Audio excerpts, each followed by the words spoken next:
bienvenue sur Zen Zone TV, la chaîne télé santé, forme, médecine douce et bien-être. Aujourd'hui, dans l'interview thérapeute, j'ai le plaisir de recevoir Nathalie Moraldo. Bonjour Nathalie.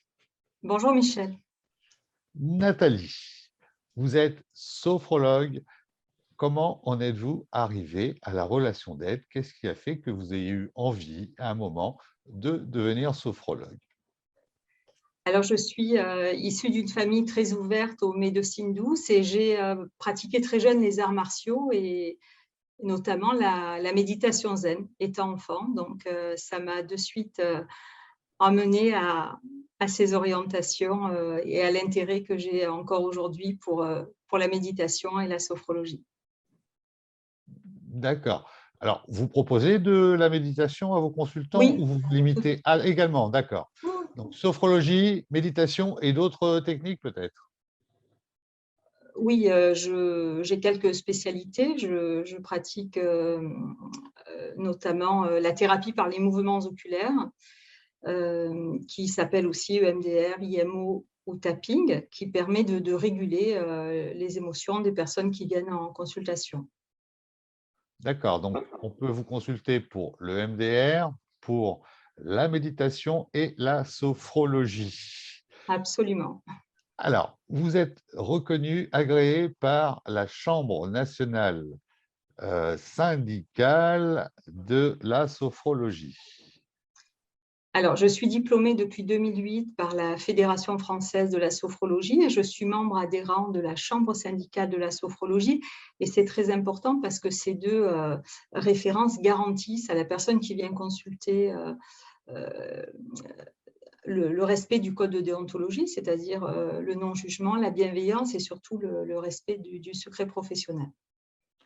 D'accord, le non-jugement, la bienveillance, bien entendu, c'est commun à tous nos thérapeutes, à tous les thérapeutes que l'on reçoit. Comptez-vous suivre d'autres formations? Vous avez encore des projets en formation, en termes de formation? Alors, je me suis perfectionnée récemment en addictologie, en accompagnement pour les sportifs et en sophrologie pour les enfants. Accompagnement pour les sportifs, mais accompagnement mental, moral ou physique? Absolument. Ou les deux? Alors, accompagnement psychocorporel, c'est-à-dire préparation mentale, bien sûr. D'accord. Alors, vous êtes installé dans le 13 et le 84, c'est ça? Absolument. Je suis installée à Marseille, sur l'avenue du Prado, dans le 8e arrondissement et dans le Vaucluse, à Bédoin, dans un petit village au pied du Mont Ventoux. D'accord. Donc, on peut venir vous consulter en cabinet donc à Bédoin dans le 84, à Marseille, bien entendu, dans le 13. Mais vous pratiquez également la téléconsultation. Les gens qui sont un petit peu plus loin peuvent vous appeler. Vous pouvez faire un travail à distance. Tout à fait, je téléconsulte via Doctolib. D'accord. Donc, les gens peuvent prendre, bien entendu, comme tout le monde le sait, un rendez-vous avec vous, avec Nathalie Moraldo sur Doctolib pour de la sophrologie et puis de la préparation physique et mentale pour les sportifs. Vous ne faites pas les chefs d'entreprise, les jeunes en cours de préparation d'examen? Oui, alors les champs d'application de la sophrologie sont multiples. Le premier champ d'application, ça va être la gestion émotionnelle. Donc, les personnes qui sont en demande souhaitent avoir un confort sur ce plan-là. Le deuxième champ d'application, ça va être la préparation d'un événement. Et vous avez raison, le fait de préparer une compétition ou un examen, ça peut, la sophrologie peut accompagner parfaitement ces demandes-là. Et le troisième champ d'application, c'est celui en complément d'un suivi médical, c'est l'accompagnement psychocorporel dans le cas des addictions, de la dépression ou pour les troubles du comportement alimentaire. Alors, comment se passe une thérapie en sophrologie? Je pense que vous commencez à travailler sur l'apprentissage de la respiration, enfin, en tout cas, la maîtrise de sa propre respiration. Comment vous arrivez à traiter les addictions en sophrologie? Alors, chaque thérapie est unique et il est délicat de définir une thérapie d'une manière générale. Je pars dans un premier temps de la demande particulière de la personne et je propose un protocole avec des exercices que la personne qui vient consulter va devoir répéter pour s'entraîner en fait à se centrer sur son espace intérieur de bien-être.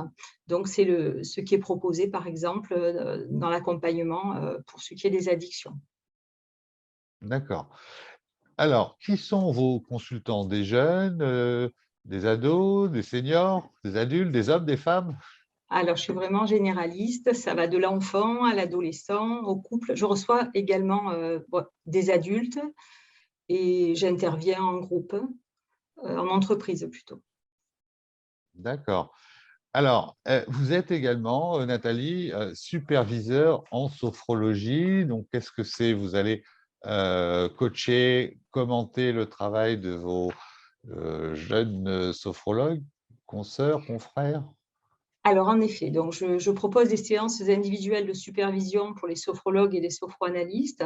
Donc, ce sont soit des personnes qui démarrent leur activité, soit des personnes qui sont en exercice et avec lesquelles donc, nous analysons des cas professionnels pour mettre en place une prise de recul. Et je fais des propositions d'axes sophrologiques et des propositions de protocoles sophrologiques à la personne qui vient me consulter. Oui, Nathalie, vous êtes sophrologue depuis 2008. On peut largement estimer que vous êtes confirmée en la matière. Vous avez créé, co-créé, cofondé une association avec Rebecca de Cachard et vous proposez des stages sophro-art. Absolument, je suis cofondatrice avec Rebecca de Cachard, qui est artiste peintre de stage en journées entières. Donc, nous proposons 3 stages par an sur une thématique de développement personnel. Et cette année, nous allons proposer le thème de l'enfant intérieur, de la gestion de l'énergie et de la gestion de la concentration. Vous pouvez nous retrouver, nous avons créé un groupe Facebook et vous pouvez nous rejoindre. Vous aurez plus d'informations sur les contenus et sur le lieu où se déroulent les stages. Nous proposons également des sorties culturelles. D'accord. Donc voilà, si vous êtes proche de Marseille ou de Bédouin dans le 84, vous pouvez consulter, prendre rendez-vous avec Nathalie Moraldo via Doctolib. Si vous êtes à distance, c'est aussi possible en téléconsultation. Une chaîne YouTube également que je vous recommande, celle de Nathalie. La chaîne YouTube s'appelle Relaxation par les couleurs, Nathalie Moraldo. Nathalie, merci d'avoir accepté notre invitation. Merci Michel, au revoir.